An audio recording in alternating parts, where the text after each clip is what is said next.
Well, it's been quite an insightful morning here at Intercontinental Hotel, where we had retailers unveiling the code of practice for the retail sector. And of course, this will help to harmonize a good relationship between the retailers, suppliers, and every other player involved. And of course, I'm tying in the ties with the Ministry of Trade, who have been actively involved as far as the preparation of this code of practice is concerned. To give us more insights, I'm now joined by the chairman of RETRAC, WILLY KIMANI, to give us a bit of for your retailers' perspective, what does this code of practice mean for retailers? This code of practice actually means that now we have more engagement platforms. We're actually forcing discussions between suppliers and retailers such that it does not just become I dump goods and suppliers just dump goods to retailers, and there's no formal discussion as per how we will grow the goods, how we will market the goods, what will happen if we don't sell these goods, and how will we pay for the goods that have actually been delivered.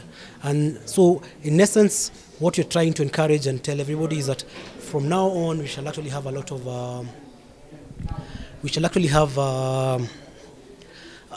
what we call supplier agreements and joint business plans.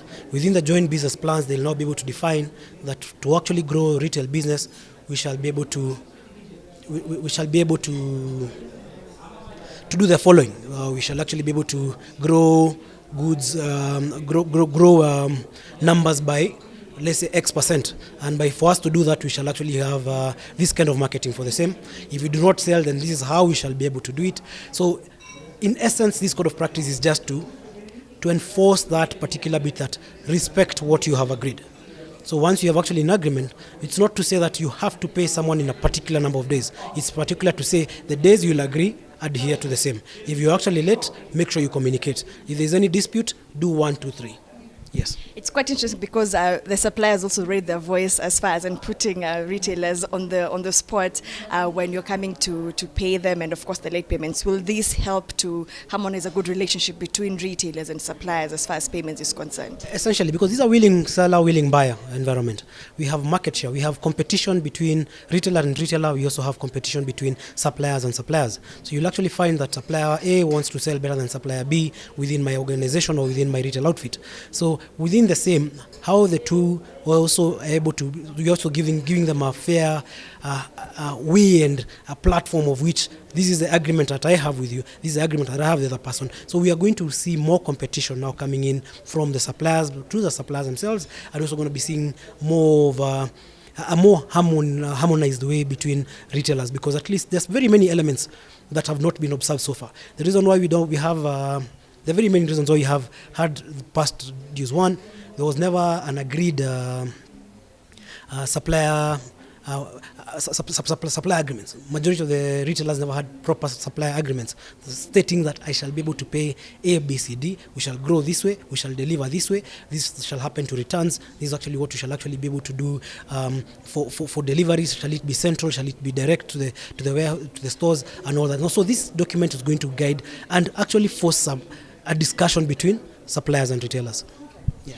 In line with what has just recently happened with the terrorism attack, has this affected operations, especially now with malls? Because with these attacks, most people now will start avoiding places with a large number of people. Have you seen a reduction in people with malls, and how is it different as compared to the last attack we had at Westgate?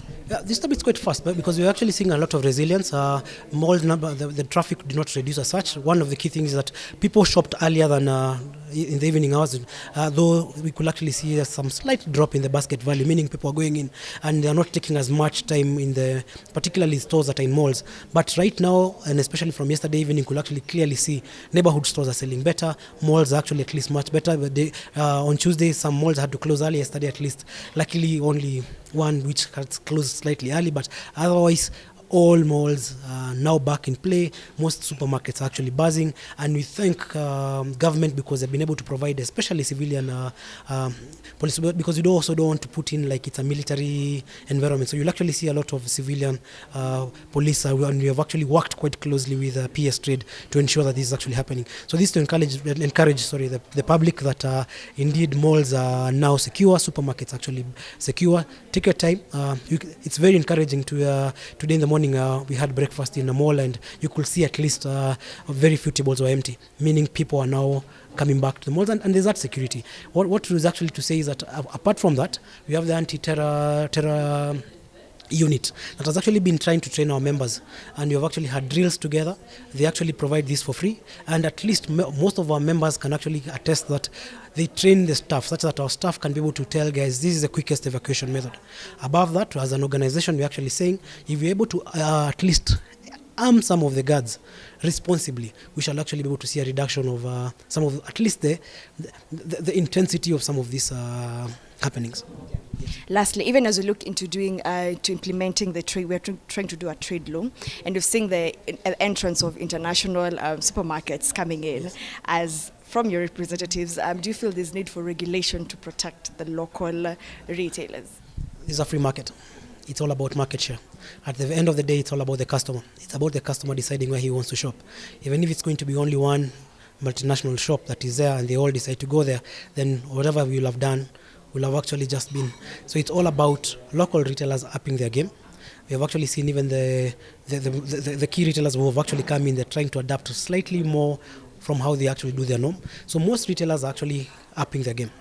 So I do not see the need of actually anchoring any law as such, but what is actually there is people need to up their game on customer service levels, they need to up their game on category management, they need to up their game on product placement, pricing, promotion, all that needs to actually come in 360.